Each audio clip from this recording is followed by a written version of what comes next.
ఈ భూములు ఎవరి కోసం అమ్ముతున్నారు? ఎవరిని మెప్పు కోసం అమ్ముతున్నారు?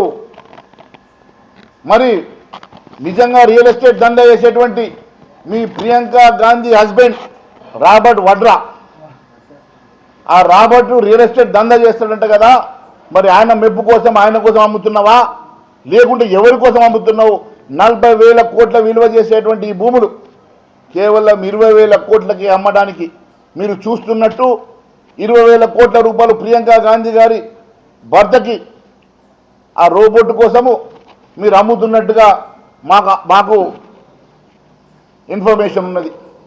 ఎట్టి పరిస్థితిలో మీ పదవి కాపాడుకోవడం కోసం, మీ రోబోట్ని మెప్పు కోసం, మీ సోనియా గాంధీ ప్రియాంక గాంధీ మెప్పు కోసం 40,000 కోట్ల విలువ చేసే ఈ భూములు వారి బినామీలకు 20,000 కోట్లకు అమ్మడానికి మీరు చేస్తున్న మాట ఇది వాస్తవం కాదని అడుగుతున్నా.